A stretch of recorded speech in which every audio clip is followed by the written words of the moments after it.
അപ്പം, ഇടിയപ്പം, ചപ്പാത്തി, പൊറോട്ട എല്ലാത്തിനും പറ്റിയ ഒരു സിമ്പിൾ മുട്ടക്കറിയാണിത്. കൂടുതൽ ഡെക്കറേഷൻ ഒന്നുമില്ലാതെ നമുക്ക് നേരെ കറിയിലേക്ക് കിടക്കാം. അതിന് വേണ്ടിയിട്ട് 2 സവാള, കുറച്ച് പച്ചമുളക്, ഇഞ്ചി, വെളുത്തുള്ളി ഇത്ര എടുത്തിട്ടുണ്ട്. അതിൽ ഇഞ്ചി വെളുത്തുള്ളി ഒന്ന് ചതച്ചെടുക്കുന്നുണ്ട്. കറിക്ക് ആവശ്യത്തിന് മുട്ട എടുത്തിട്ടുണ്ട്. ഞാനിവിടെ 5 എണ്ണമാണ് എടുത്തേക്കുന്നത്. പുഴുങ്ങിയ മുട്ട നോർമൽ വാട്ടറിലേക്ക് മാറ്റി കൊടുത്തിട്ടുണ്ട്. ഒരു 5 മിനിറ്റിന് ശേഷം അതിന്റെ തോടൊക്കെ കളയാം. തേങ്ങാപ്പാലാണ് നമ്മുടെ മെയിൻ ഇൻഗ്രീഡിയൻറ്റ്. അപ്പോൾ ഒരു ചെറിയ തേങ്ങയുടെ 1/4 ഭാഗം ഞാൻ എടുത്തിട്ടുണ്ട്. അതിലേക്ക് ആവശ്യത്തിന് വെള്ളം ഒഴിച്ച് 1-ാം പാലും 2-ാം പാലും 3-ാം പാലും നമുക്ക് എടുക്കാം. 3-ാം പാല് ഒരു ബാക്കപ്പ് ആണ്. ചാറ് കുറവാണെന്ന് തോന്നുകയാണെങ്കിൽ മാത്രം 3-ാം പാൽ എടുത്താൽ മതി. അപ്പോൾ തേങ്ങാപ്പാലൊക്കെ സെറ്റ് ആയിട്ടുണ്ട്. ഇനി നമുക്ക് ഒരു ചീഞ്ചട്ടി ചൂടാക്കി അതിലേക്ക് വെളിച്ചെണ്ണ ഒഴിച്ചു കൊടുക്കാം. കടുകിട്ട് അത് പൊട്ടി കഴിയുമ്പോഴത്തേക്കും നമ്മൾ നേരത്തെ അരിഞ്ഞു വെച്ചിരിക്കുന്ന സവാള, ഇഞ്ചി, പച്ചമുളക്, വെളുത്തുള്ളി, കറിവേപ്പില എല്ലാം കൂടെ ഇട്ട് ഒന്ന് വഴറ്റി കൊടുക്കാം.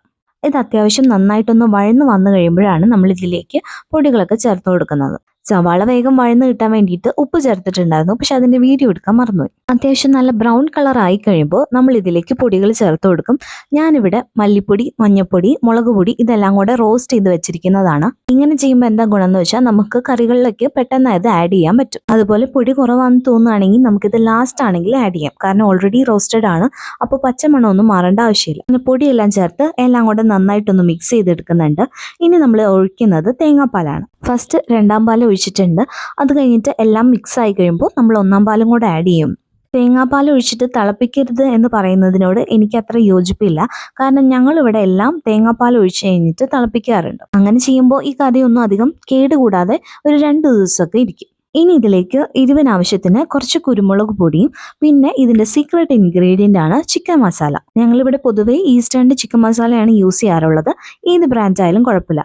ഗരം മസാലയ്ക്ക് പകരം ചിക്കൻ മസാല ഇടുമ്പോൾ അതിനൊരു പ്രത്യേക ഫ്ലേവറാണ്. അതുപോലെ തന്നെ ഗരം മസാലയുടെ ആ ഒരു കുത്തുന്ന ടേസ്റ്റ് ഒന്നും നമുക്ക് ചിക്കൻ മസാല ആഡ് ചെയ്യുമ്പോൾ കിട്ടില്ല. ഇപ്പം അത്യാവശ്യം നന്നായിട്ട് തിളച്ചിട്ടുണ്ട്.